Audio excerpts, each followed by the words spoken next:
seminary. Okay? That's Trinity. Okay? Now, we're done with the second person of the Trinity, which is Jesus Christ. Okay? Now today, we're gonna learn about the Holy Spirit. Okay? Ready na ba? Kuya? Sige.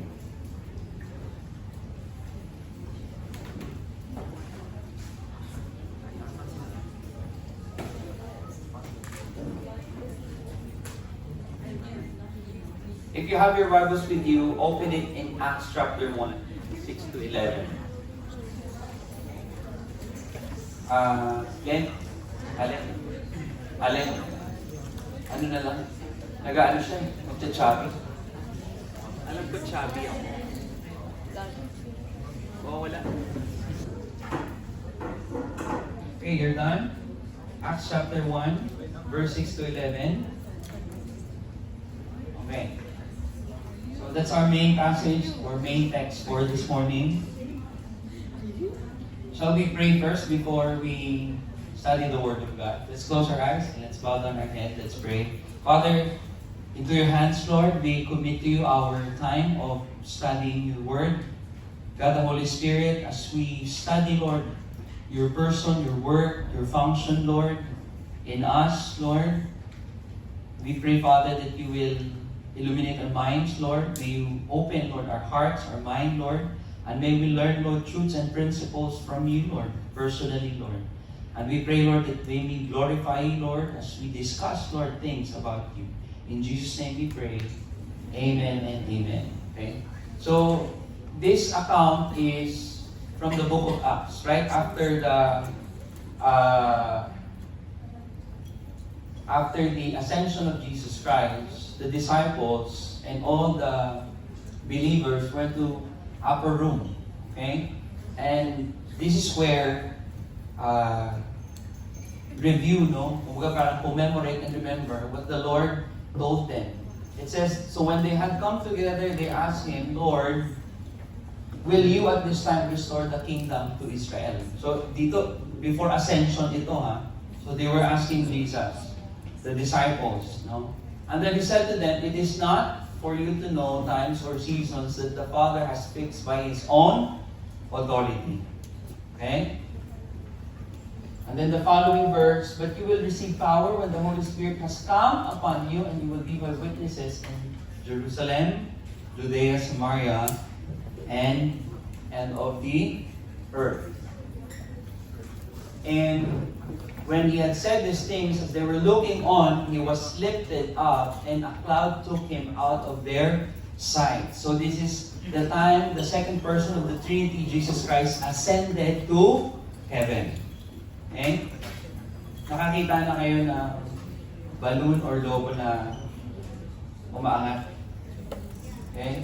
Or, I don't know if you experienced that, may binigay sa inyo na lobo and then suddenly, nakalimutan ninyong hawakan, lumipad.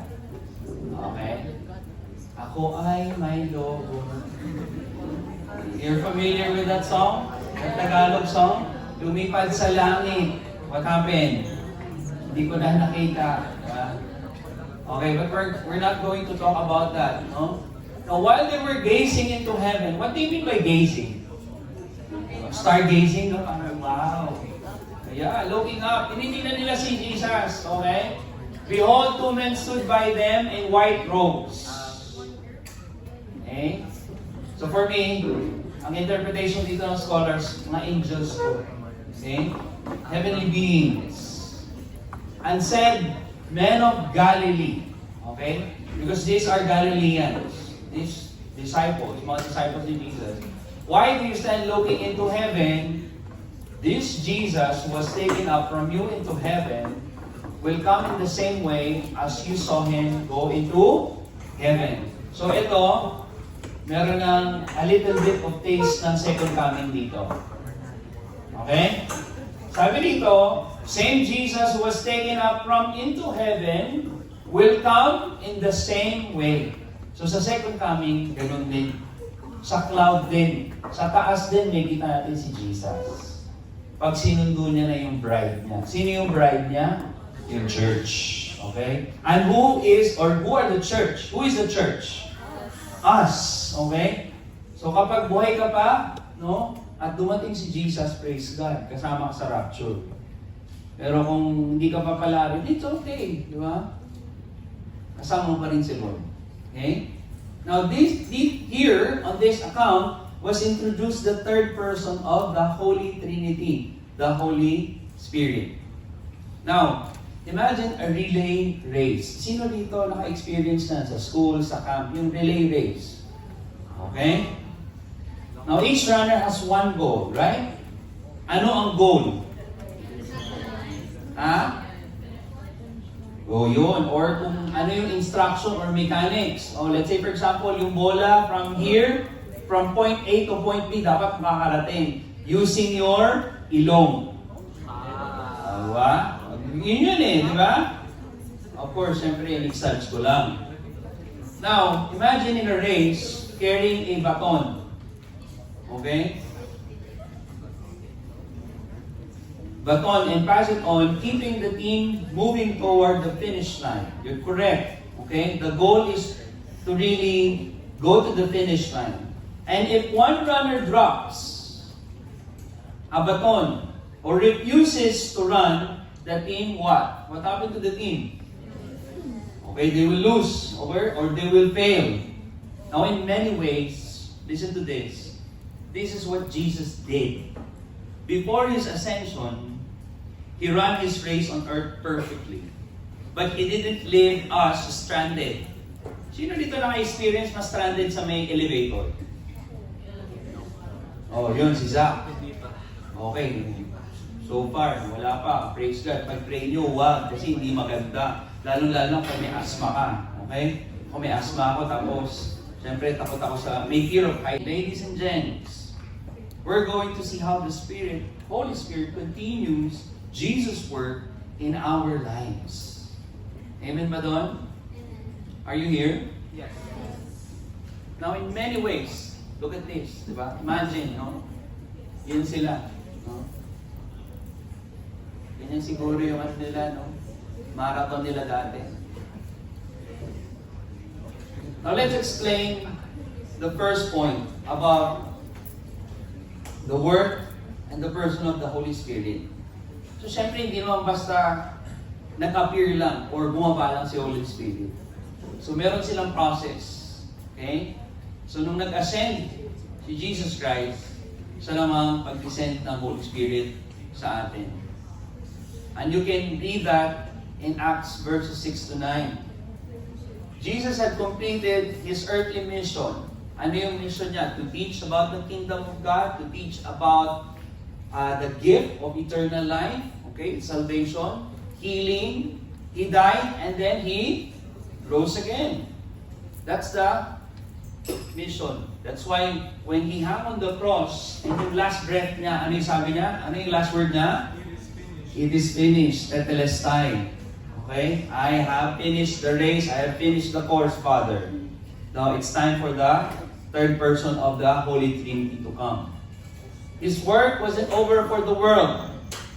By the way, it was now for His disciples to continue. And who are the modern disciples of Jesus Christ? There you go. Now, ascension doesn't mean absence. Again, let me repeat this. Ascension doesn't mean absence, but Jesus' presence continues in a way through the Holy Spirit. Hindi siya nag-end, mga kapatid. Okay? Narito siya sa atin. Okay? And if you will study the name, the translation of the Holy Spirit, He's the Paraclete. Can you say it with me? Paraclete. What do you mean by that? He is alongside. The one who is alongside. Katabi mo mismo. Every moment, tulog ka or nakadilat ka, the Holy Spirit is with you. Eh? Ay, ba't bumalik? Sino yun? Okay? Sorry. Now think about the relay race again. Balik tayo ulit doon, kanina. Jesus finished His leg of the race The baton is now in the hands of the followers, us. Okay? And then the Holy Spirit is the active force, the energy that propels us to move forward. Say it with me, forward. Forward, faster, stronger, and with guidance. It's impossible for us to really perform the will of God, the plan of God, without the guidance and the power of the Holy Spirit. Okay? If ascension is Jesus passing the baton, then the next step is understanding the commission He gives, okay, to us. Saan natin makikita yung Great Commission? Yes, in the Bible, I know. But which book? What chapter? Matthew, chapter what? 28, verses what? Yes, start kayo sa May 19. Kayo, huwag nyo kakalimutan yun, ha? Now, let's go to the commission. What do you mean by commission? Jesus said, you will receive power when the Holy Spirit comes on you. And you will be my witnesses. When you accepted the Lord Jesus Christ into your hearts, when you invite Him to come into your life, same thing happened. The Holy Spirit ascended. Okay? Hindi lang ascended, but He's in you right now. Okay? The Holy Spirit equip us. Ano yung function niya? Ito yun. To equip us what Jesus did. Ano bang ginawa ni Jesus? To love the world unconditionally. Tell the person next to you, I love you with the love of the Lord. Minsan, no, it's easy to say, I love you. No? I love you with the love of the Lord. No? Pero ang hirap niyan, i-practice. Lalong-lalo na pag nagkatampuhan kayo. Okay? Or let's say, for example, hindi kasi marunong sumunod yung small group leader ko, ang yabang. May sarili siyang principle. May sarili siyang way. Sinabi na nga, mag-small group is a circle. Nandun lang sa likod. Diba? Pero sabi ni Jesus, love unconditionally. Hintayin mo siyang umupo, hintayin mo siyang mag-join, hintayin mo siyang mag-grow. Kasi ganun si Lord sa atin eh. Okay? He is very patient, very loving. Okay? He heal, He teach, and bring people to God. That's the main goal. Okay? To bring people, more young people, to the presence of the Lord Jesus Christ. The mission continues because we are called to carry it forward. Whether we like it or not, ito yung purpose na binigay sa atin ni God. Okay? When we accepted Jesus as our Lord and personal Savior, merong kalakip yun. Parts and parcel yun. Sabi nga, to really go and make disciples of all nations. Okay? Now again, going back to the illustration, the relay race. In our relay, the runner doesn't just grab the baton and run blindly. Tama ba? Hindi yung pagkuha mo ng baton or kung ano man yung pinasa sa'yo, punta na ako sa may bakala. Ganun ba yun? Diba? Or nagutom ako, punta ko naka-adno. Bili ako ng ano. Ano bibili mo? Huh? I don't know. Shawarma daw, di ba? Oh, nice. Oh, nice suggestion. Gutom ka na, Ben? The runner doesn't just grab the baton and run blindly, but they know the finish line, the route, the role, each team, each player. Now, same thing also. The Holy Spirit guides us in life and mission, making sure our steps are purposeful and effective. When you accepted the Lord Jesus Christ, the Holy Spirit is with you, in you, then you know what to do. Okay? Pero merong condition, not condition, but merong kailangan gawin. You really need to rely sa guidance and sa leading ng Holy Spirit. Kasi yun yung task niya sa ating believers. But you will receive power when the Holy Spirit has come upon you, and you will be my witnesses. We are witnesses. We are the followers of Jesus Christ. In Jerusalem, Judea, and Samaria, and to the ends of the earth. Now, sino ang Jerusalem natin? Yung family mo. Yung malapit sa'yo. Okay? Now, how about the Judea, Samaria? Yung malalayo sa circle mo. How about the end of the earth? Ay, yung mga nakakilala mo or nakakasalamuha mo na hindi Pilipino. Maybe the people here, the locals here. Baka may friend ka or classmate ka na local here. Now, your task is to be a witnesses for Jesus. And the last is transformation. The Holy Spirit transforms our hearts, minds, and actions. Amen?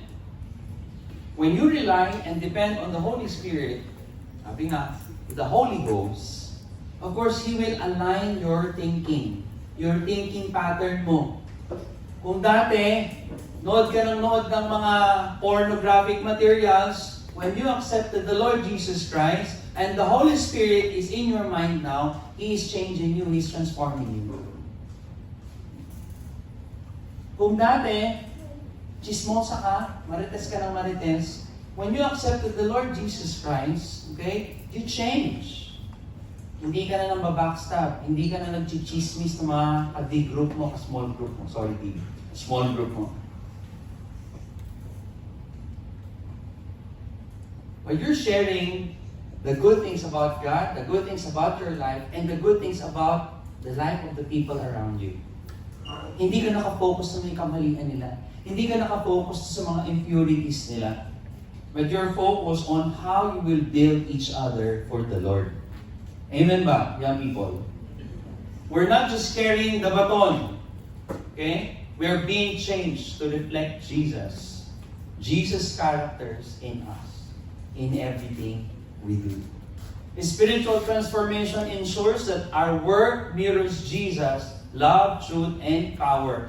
And sino yung mag-ano yan, magpupush niyan? Sino yung tutulong sa atin to replicate and to reject that? That's the work and the office of the Holy Spirit.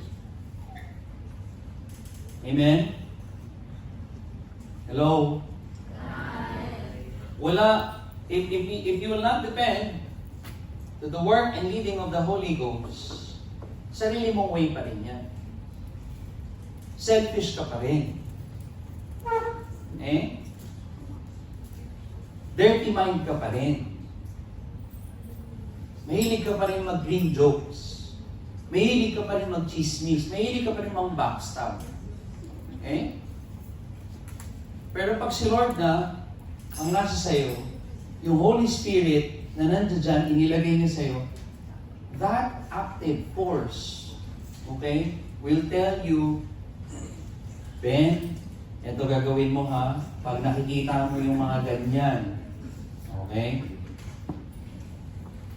Claude, pag nakita mo sa highway, naku, mayroong nakatupis. Tingin ka lang sa akin, mababangga ka. Hindi ganun, di ba? O sa mga babae, di ba? Ano usually challenge or temptation sa mga babae? Gossip. O, di ba? Ano pa? Yung i-compare niyo yung sarili niyo sa iba. Bakit siya very long hair na ako kulot? Diba? Bakit siya meron ganito ako wala? Ha? Trying to compare yourself to other people. But you are transformed, you are changed. And if you know your identity, okay, sa harapan ni Lord, wala kang insecurities. Tama ba, girls? Ang dami kong tigyawa, di ako lumabas. Pag nakita ko ni crush, hindi ako mapashame.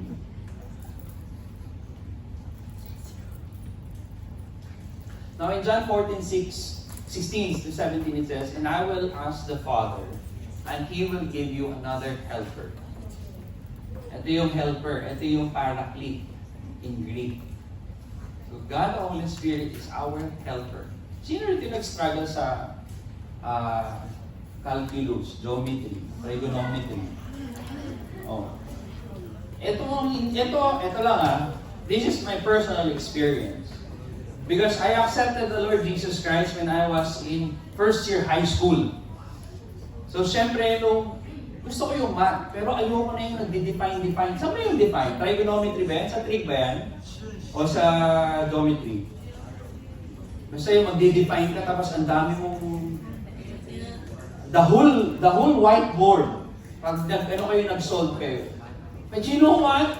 When I learned this, when I learned the function of the Holy Spirit in me, in my heart, I discovered something. Lord, if this is you, and this is your office, this is your function, then you help me. You help me, Lord, to pass each exercise, each lesson sa may math. Because you said that you are my helper. You are with me right now. Of course, the Holy Spirit will not help you to cheat. But to help you to really learn, to focus, and to really take seriously kung ano yung meron ka. And you know what? I was surprised. Nakagraduate akong high school. With honors. Samantalang nung grade school, puro 75, 76, 78. Because during my time in elementary, I'm not serious about my studies. Ganun ako Galing din ako sa poor family. So para sa akin, anong sense na mag-aaral? Just go to school. My favorite subject during elementary is recess. How many of you here? Like that. Favorite ko yun. Tapos, I'll go to my classmates and then I'll ask them, anong baon mo? Ganun ako dati. Okay? Pero hindi naman, pag hindi ako binigyan, aabangan kita sa labas. Marami kami. May pinsan ako, may isang clan kami doon sa elementary school. So, gano'n ang panakot ko lagi sa mga kaklase ko. Bully ako nung elementary. Grabe ka naman. Hindi pa ako mananampalatayan yun. Ano pangalan nito? Siri. Unbeliever pa ako ng time na yun. But when I discovered that the Holy Spirit will empower you, will help you, I begin to really kneel down and ask, Lord, I want a better, brighter future when I grow up. I want to finish college. I want to finish high school. I want to finish college. Nung elementary, wala pa si Jesus sa puso ko, gusto ko lang recess. Tapos umuwi na ako sa bahay. Diba? May kipag-away ako. How many times I meet the guardian? The guidance counselor, guardian of the galaxy. Ang tawag pa sa amin dati, prefect of discipline. Lagi ako naman ng guidance office. Mr. Ocampo, nandito ka naman. Why are you here? Kasi nanuntok ako ng kaklase ko. Pati babae sinusuntok ko. Yes! Baka sabihin nyo, in-next ko, na-report ako. Kaya nga, sinasabihin, bakla yata si Ocampo ng mamatol ng babae. Hindi kasi ako binibigyan ng nawalan kasi ako ng pad paper. Ngayon may quiz. Sabi ng teacher, get 1 whole sheet of pad paper. Naubos. Yung katabi ko babae, hoy, bigyan mo nga ako. Hindi ako binibigyan. Damot mo, sintok ko. Hindi mo umiyak. Teacher, he punched me. Di guidance ako. Inatawag si mother. Huwag niyo isipin na perfect yung buhay ni Pastor Edmar. Because when I was lost, and hindi ko pa tinatanggap si Jesus, that's me. But that's the old me. When Jesus found me and I accepted Him, He changed my life 180 degrees. And this is one thing that I really appreciate with God, that He helps me Every day. One step at a time. No? Until I finish high school.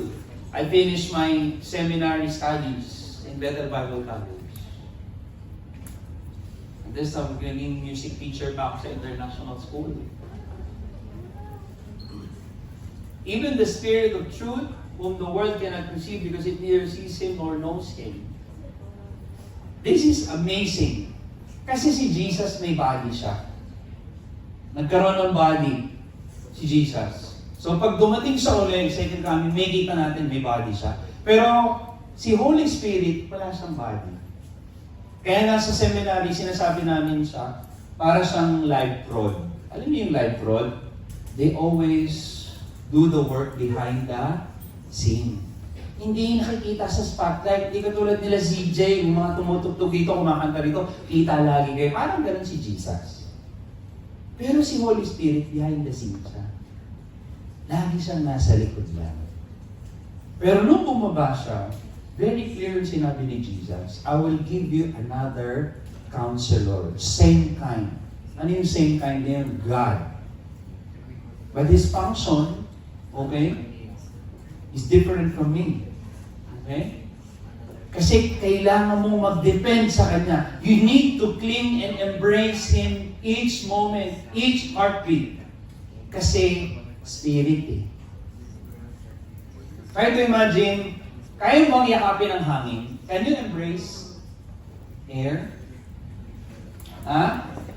Kaya nyo yakapin. Lagay nyo sa lobo or sa plastic. Di ba? Tama? Pero yung hangin lang, imposible yun, di ba? In-embrace ko yung hangin, ang sarap. Ang tawa ni Siri. Impossible, di ba? So, kailangan mo mag-effort. Same thing. Kailangan, sa relationship natin, doble effort tayo. Basta ka ng Bible, hindi ka lang basa. Meditate. When you say meditate, you really deep down. What's the meaning of this word? What is the significance of this verse? What is the purpose of the author? The original intended meaning of the author to the audience, and how you will appropriate this verse to your life today. You know Him, for He dwells with you and will be in you. Hindi, no? Pero minsan, nakakalimutan natin na merong Holy Spirit sa puso natin. Na minsan, kapag may temptation, nakakalimutan mo si Holy Spirit, binubulungan ka na, naku, huwag mong tingnan. Don't listen. Huwag mo kukunin, hindi sa'yo yan. Eh maganda eh, pag nilagay ko sa buhok ko. Magawang Korean ako. Eh, hindi nga sa'yo eh. Huwag mo kunin. Diba? Stealing yun. Now, this is my prayer. In Galatians 5:22 verse 22-23, it says, but the fruit of the Spirit is love. Dapat ito yung nire-radiate natin. Dapat ito yung nire-replicate natin every day. Napipil mo ba yung love nung katabi mo? Yes. Every time na pumupunta ka dito sa may counterflow, yung mga ka-small group, or yung hindi mo mga ka-small group leader, napipil mo ba yung love ng counterflow? Talaga lang? Sige nga, Dre, napipil mo love namin sa'yo? Hindi, real talk tayo. Ha? Hindi. O okay magre-react. Sinabi niya yan, ha? Opinion niya yan. Di ba? CJ, napipil mo ba yung love namin sa'yo?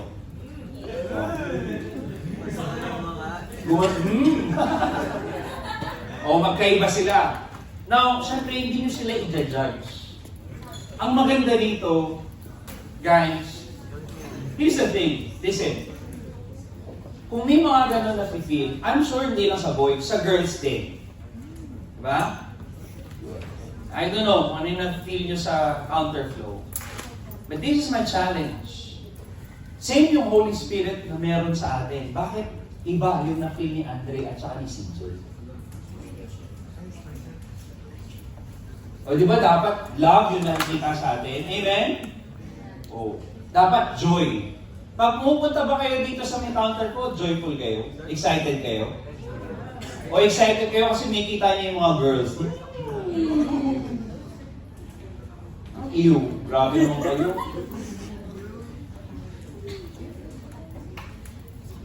Pag pumupunta ba kayo dito, napipili yung peace, yung patience, lalo na yung patience na yan sa practice ng mga musician ko. Si Nana ba yan? Oh, you're here!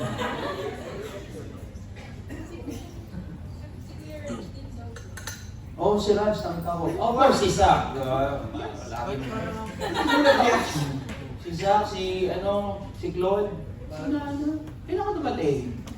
For good ka rin? Just kidding. Okay. Bye-bye, okay? Kindness, goodness, faithfulness, gentleness, self-control. Ito ba, dapat, question. Sino dito mga Christian, follower ni Jesus Christ, taas ang kamay. Raise your hand if you're a Christian. O dapat ito na-experience natin sa bawat isa dito sa Counterflow. Ha? Yung spirit ng love ni Jesus. Amen? Amen. Yung joy bilang Kristiyano. Amen? Amen. Hindi yung party-party lang. Di ba? Yung joy na kung saan, hindi lang dito sa earth. Dapat heavenly joy yung nasa atin. Okay? Nakapag bat-bat ka na ng mga requirements, mga thesis. Sino dito gumagawa na ng thesis? Oh, dapat joyful ka pa rin pag pupunta ka dito, ha? Pag puno ka ng work, o yung mga nag-work na. Oh, dapat joyful pa rin, ha? O yung mga nagpa-practice na praise and worship, pag nagkamali, dapat may kindness. Tama ba? Pagpasensahan nyo. Diba? Hindi, dapat ganito ka mag-play, dapat ganito ka mag-play.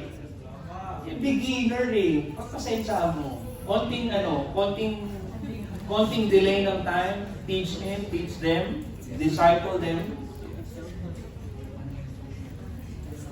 I'd like to share a story of life, no, with the creation of God. Okay? Ano yung unang picture na nakikita niyo? Ibon. Ibon. Okay, it's a flock of geese. Okay? Geese. Yeah, it's a geese. Ano, geese? Okay, imagine a flock of geese flying high across the sky. Mag-winter na. Sino nakakita kapag winter may mga lumilipad, nagmamigrate? Anong formation nila? Most of the time, V formation. Okay?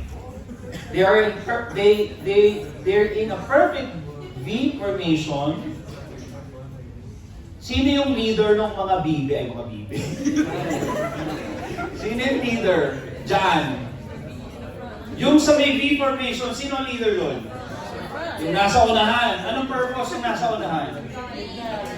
To lead? Hindi lang to lead. Ano yung ginagawa niya? Magano siya? What's the main purpose ng lead? He's usually the one who does the work po. Kasi He's breaking the wind. Para yung mga members niya, konti lang yung energy. Okay? That's science. Physics yan. Okay? The lead goose makes the full force of the wind. Listen to this. This is amazing. Okay? While others glide behind, yung mga nasa likod, they are saving their energy. After a while, the lead goose gets tired. Pag napagod na, ang gagawin niya, mag-change formation sila.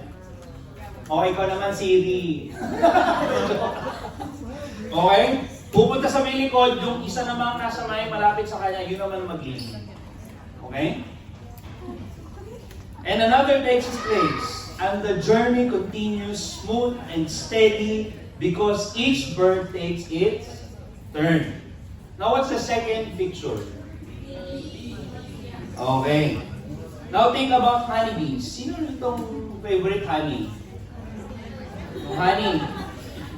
Yung honey ha, yung kinakain, hindi yung pakaiba yung isip nyo na honey. Are you familiar, or did you hear about the term, the wobbly dance? Or wobble dance? Doon kinuha yung dance ni Jollibee. Jolly, jolly, jolly. Okay? Sample. Okay? Now imagine a honeybees in a meadow. Although wala itong meadow, puro desert dito, no? One discovers a patch of sweet nectar, she doesn't keep it to herself. Hindi sila selfish. Ang gagawin ng isang honeybee, she will perform the Jollibee dance. Communication. Communicating exactly where the nectar, okay, is to her hive. And then the others, dahil nagda-dance siya, nagko-communicate siya, the others follow her instruction and the whole colony benefits. Huh? Interesting. But wait, there's more. What's the last picture? Okay. So, ang ants, okay? Even ants teach us about teamwork. Sa Proverbs, nandun yan. When one ant finds food, it leaves a pheromone trail. Yung parang liquid. Or meron silang nire-release na fluid. Okay? Now other ants follow the trail, reinforcing it. Listen. Langgam kayo, tirising ko kayo. So the colony can call each, so the colony can all reach the prize. Then each ant contributes a small step, okay? Together they achieve something remarkable. Now what's the point of this picture's story of life? Listen, counterflow. In all these examples, success depends on passing the baton. Sharing responsibility, knowledge, and effort. God designed creation this way, and He calls us to do the same thing. When Jesus ascended, He didn't leave His work unfinished. He entrusted it to His disciples and promised the Holy Spirit to guide them. Just like the geese, the bees, and the ants, we take our turn in continuing God's mission, encouraging others, teaching, serving, and loving. What's our takeaway here? Life and ministry are not a solo journey. Tell the person next to you, hindi ka solo journey.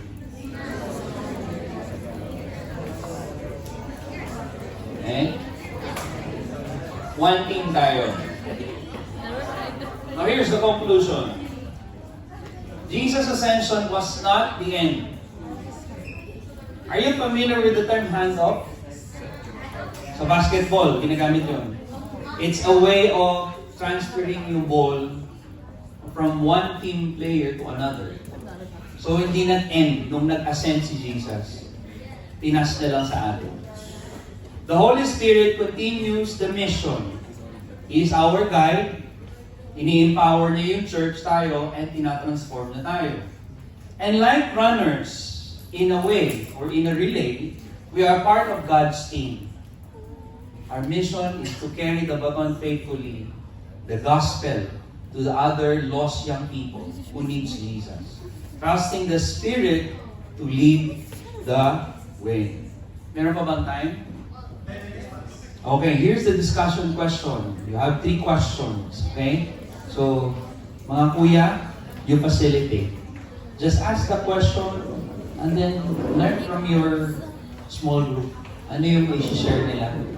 Okay? And then you close in prayer and then Kuya Rainbow will close in prayer. Okay? Thank you guys, and that's our lesson.